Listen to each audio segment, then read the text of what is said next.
everyone. Welcome to the Phillip Siddiq Show. We are here at the Cinequest Film and Creative Festival 2019. We're here with the director, cinematographer, producer, and writer. Director, writer, You got producer. it. Between the two of us, yes, you got it. I'm the director and co-writer, and Tal is the producer and cinematographer. Okay, so names, please. My name is Robbie Michael. My name is Talazar. Fantastic. First of all, welcome to the Phillip Siddiq Show. Gentlemen, Thank you. let's just get right into the film. What was the inspiration for the film? Because it's sci-fi, it's romance, it's reincarnation, and it's also keeping a contract. How did you guys get started with the film? Well, Gal Katsir and I co-wrote the screenplay. We started about 7 or 8 years ago on the screenplay, and it started with the idea of, I'm fascinated by consciousness and what it means, and through the research I did for the film, I figured out nobody really know what consciousness is actually. It's science. There's no science definition for consciousness. So, and also through the research that I did, I found a lot about reincarnation. Thank you, and the fact that I'm not a religious guy. I don't necessarily believe in this thing, but it does fascinate me. So it started from there, and it kind of like, I really like films that are challenging you and not spoon-feeding the audience. So it started a little bit more of a genre film, but it became more of like a horror genre film. But we started to step away each draft from the horror, like strict horror genre, and it became a lot more dramatic and a lot more like more of a thriller and more of a question than there's more questions in the movie, I think, than there are answers, basically. It works. That part works. Now, cinematography. You and I were talking before about the cinematography, the particular shots you shot. Tell us about, oh boy, I don't want to get any spoilers, but there's one bedroom scene it's shocking because a lot of us, we did not see that coming. How did you build up that particular scene and then get it all lined up to make it look as good as it does? Well, I'll start by saying that Robbie and I have a long history working together, and we actually started working together on a short film that, if your fans have a little ability to search things on the internet, they will be able to find The Man Who Knew How to Fly, because it is out there. And that started our collaboration together. And to connect to your question, that is a combination of course, visual effects and practical photography, which is what we also started experimenting with The Man Who Knew How to Fly. That scene, I also, like you, don't want to talk about it too much because it's a key scene in the film. I think that you need to get there in the journey to see what this is about. But let's just say that it's a combination of some camera tricks, some visual effects, and Robbie's imagination. Imagination worked very well. Now, the actors you chose for this film and directing them, there are a lot of little movements that if you don't pay attention, you will miss. How did you direct them to bring those performances out of them? We did I think good directing starts with good cast and good casting process, and we did a lot of the casting process was very involved, and we actually did few sessions in LA and few sessions in New York, and we saw a lot of people. We saw a lot of tapes even before we actually had sessions. So and there were lots of great actors, and it was also important to, once we decided on the main character, it was very important to assemble the other people that that will fit, and find the kids that resemble the main actor also, that plays him. I mean, one of the kids plays him as his younger self, which also did an amazing job. So I think that was key and then I actually, I would like to think, and they agree that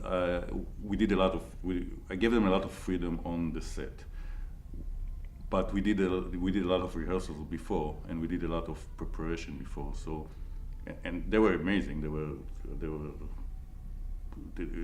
probably like 6 weeks before they started working on the character. We had, some of them are from LA, and I live in New York, so we had like Skype sessions once a week, and we talked about it. I gave him some homework, just like reading about stuff and watching some documentaries about different things, and we were working together, collaborative on the characters, came up with what the characters should be like, and then on set it was just, I pretty much let them go. They were excellent, because I know some directors, they choose not to work with children because it's a headache, they're uncontrollable. Then you may have parents on the set who says, you know, well, my child wants to do this, do that. So you did excellent job with the children, you really did. Thank you. Well, that what scared me the most, actually, directing children. Is that right? My wife really helped me with this. It was, yeah. All right, good. Shout out to the wife now. Filming the children, were they ever uncomfortable with the camera there, or because I mean, they looked fantastic. I mean, they weren't like, there's a camera, they want to give a wink or nod to the camera. Well, I think that when you make a movie in general, you want to create a very safe and comfortable environment for the actors. That's probably more important when you have children who are not professional actors, but it's true for adults as well.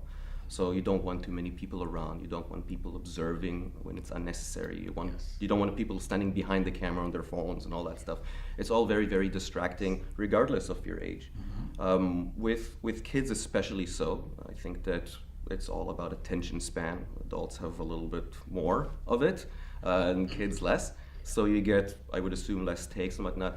Let's just say that, as far as I'm concerned, it was more about not being in the way than it was about doing anything special. To be very flexible if it's with the lighting or the camera work, so that Roby can do his work with the actors. That's always true, but it should be especially true when working with children. Right. Mm-hmm. Agree. What was the shooting schedule for this particular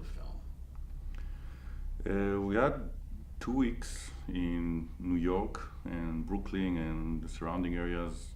Everything was shot in the city, and then about 4 weeks upstate New York, mostly in the lake house location and the surrounding area of that lake house.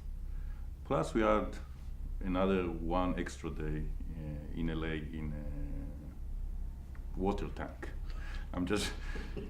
It's also part of the, secrets in the movie, right, that I won't elaborate more than that.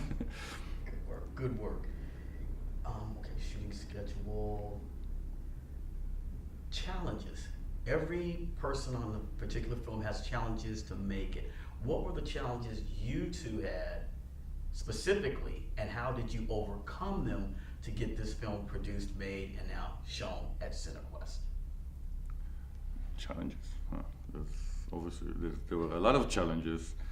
You can give us two. Well, as like any film, mm-hmm, obviously the budget is the first challenge. Right? Just getting the money to do it.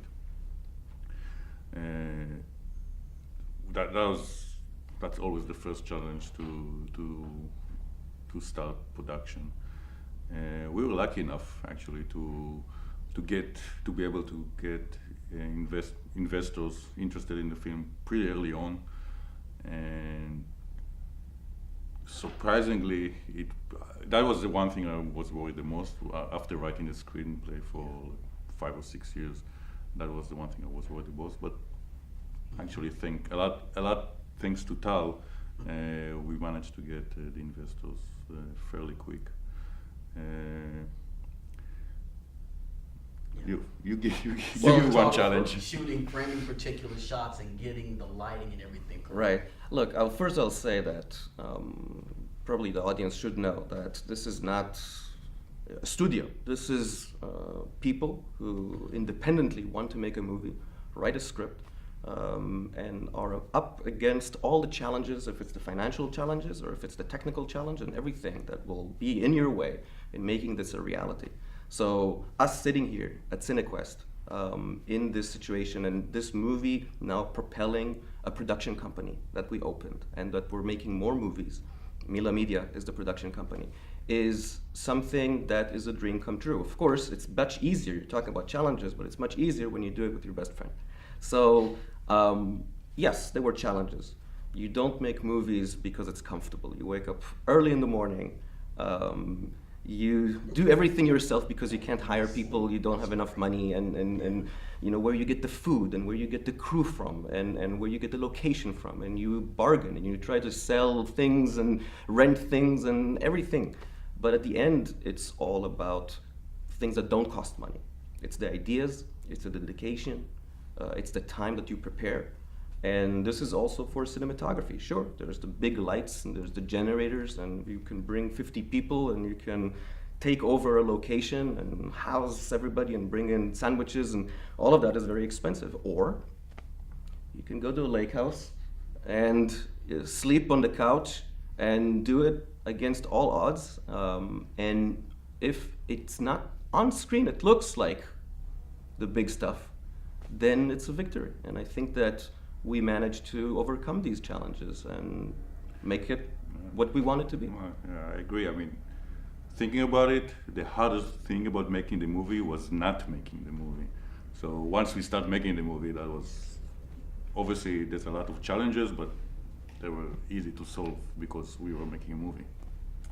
Well, I have to say, I was really, really shocked and surprised how well it looked, how well it sounded.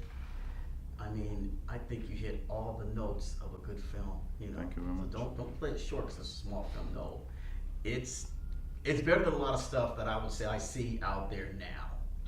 Some of the stuff is contrived out there now, but you guys did something, I would say, kind of special. Thank you very much. And I'd really like to did. really take this opportunity also to thank the two other team members of the 4 producers who are not sitting here with us. David Milch, producer, the lead producer in the film, and Gal Katsir, who's also a producer and a co-writer. And along with us are the 4 producers in the film who made this. So thank you, guys. Hey, give out your Instagram, your Twitter if you're there. Give out all your social media right now, gentlemen. I'm not on social media, but Well, the production company Hashtags, Mila Media yes. has social media, and we are on Instagram with Mila Dark is Here, and Twitter, and also Facebook. So look up Mila Dark is Here, and you'll see us in the premiere, in additional screenings that there are in Cinequest, and also it will be in theaters later this year. It will be on demand. So look up Mila Dark is Here, and you'll see this film. and there is a website for the film itself, everytimeidiemovie.com, and you can also register there for news and other screenings that we're gonna have. All right, perfect. Yeah, M-I-L-A, Dark is Here. Mila Dark is Here. That's perfect. All right, gentlemen, Thank you. thank you. Every time I die, you guys, when it comes to the theater, if you're not in Cinequest, go to the theater, support the film. I guarantee you're going to be surprised. You're going to like it, and yeah, it's really thought provoking.